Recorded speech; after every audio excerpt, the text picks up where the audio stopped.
Hi, my name is Ashley Pond, and this is my creative musicianship project for creativity in music. So for my project, I did an arranging and creative performance project. I started with the piece Everlasting by David Foster. It is a solo piano piece that I then arranged for flute alone.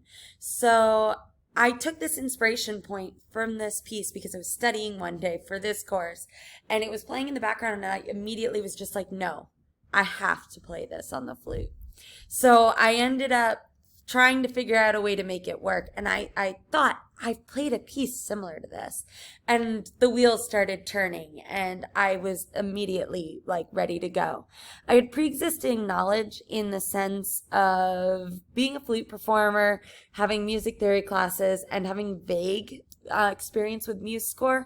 And I did vaguely know what creative performance was, but didn't quite know until actually last week's class. Here's a short clip of David Foster's piece, the original, that I was basing everything off of. You'll hear repeated 8th note patterns and 16th note patterns and a nice floating melody up top.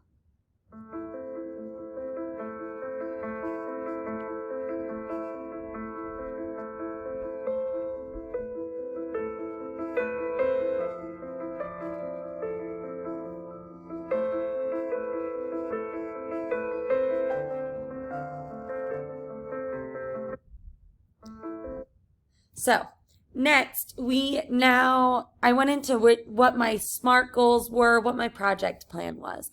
So my first SMART goal was arranging for solo flute. It's something I've always wanted to do and I've wanted to gain the skills in, and I've just never done. I've been a little afraid of it, honestly.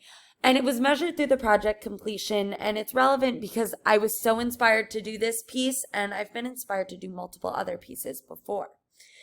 My second SMART goal had to do with fluency of notation programming because I am sluggishly slow with any sort of notation programming, and I wanted to become more familiar, especially with aspects like 16th notes and accents and tenutos and all the musical things you can add in.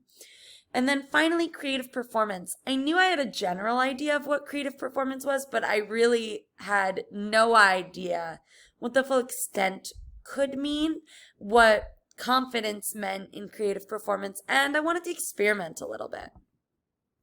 So during week 1, I worked on assessing my own personal skills using reference pieces that I'll discuss momentarily. I also worked with a key experiment to see what key it was most comfortable playing in. I did a score study and I looked up copyright law. Luckily, didn't have to worry about copyright. So then I went into week 2, which was experimentation. It was all about sitting down with my flute and the music and just figuring out what worked, trying out every different thing and figuring out how I could play the melody and the harmony at the same time and make it sound so floating like David Foster's original. Then I wanted to come up with as many alternatives as I could, so that way as I was starting to work on the notation part in week 3, I could do that. Then I would compare it to the original. So this is where I would sit down and I would listen, and then I would listen to a recording of the original, and then I'd listen to a recording of myself playing as well. And then I filled out a rubric on where I felt I was in where I wanted to be with the project. Then the next week I did an adjustment. There was some more experimentation. I started working in MuseScore.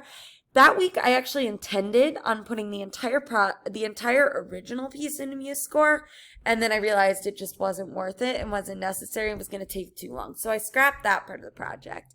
And again, I compared to the original. The final week was really all about editing. What creative performance aspects I wanted to add. How do I put this into MuseScore? Practicing the piece until I could play it and just editing again and self-editing and going back and forth between what I really wanted to portray. So my 3 main reference pieces were Be Still My Soul by Rhonda Larson, Orange Dawn by Ian Clark, and 3 Preludes by Robert Mucinski. What these 3 pieces have in common is the fact that they're all written for solo flute or solo flute with minimal piano accompaniment that's just in the background that doesn't really affect how the melody happens. And they all have that nice floating melody up top with something complex and different happening in between the beats. Then I needed the MuseScore notation software, and I had my original score and this really cool interactive score where I was able to go online and actually change what key I was playing in using the online score, so I didn't even have to worrying about the key change. So in my original score study, this is how I kind of laid it out. I highlighted the accompaniment, the melody, what was interesting. I made different notes. I added the chord changes, and any of the accented accompaniment, the things that I thought were the most important notes when I was listening to David Foster's performance and when I was doing this on my own. This was my early version. I wrote a lot of my notes right on the page. This allowed me a lot more freedom and allowed me to experiment and erase, and I didn't feel like I have to write it down on staff paper. This was the rubric that I utilized. This is the one I did at the end of week 2. And I did this at the end of week 2, 3, and 4. Then I was using it as a point of modification to make my project better. And it was completed after listening to the original example. So my final product of creative work had 3 different aspects to it.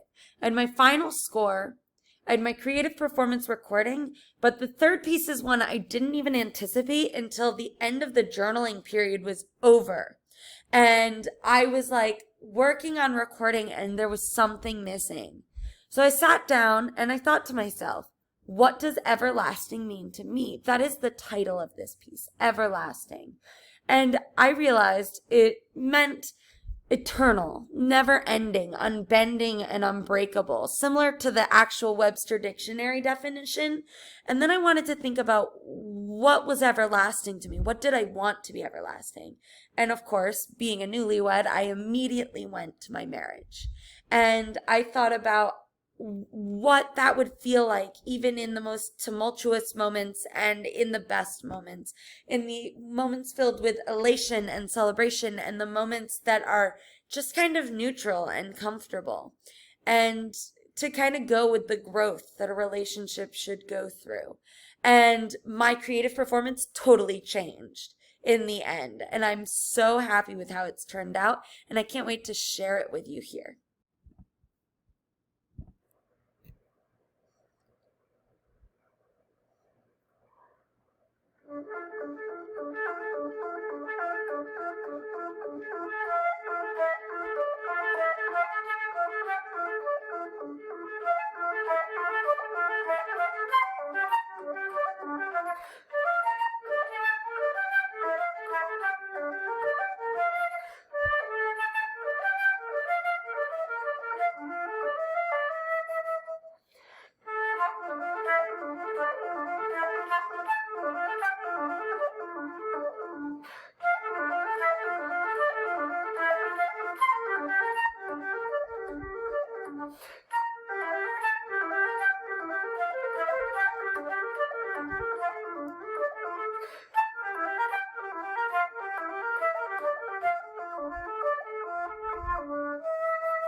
So that consisted of what my creative performance sounded like.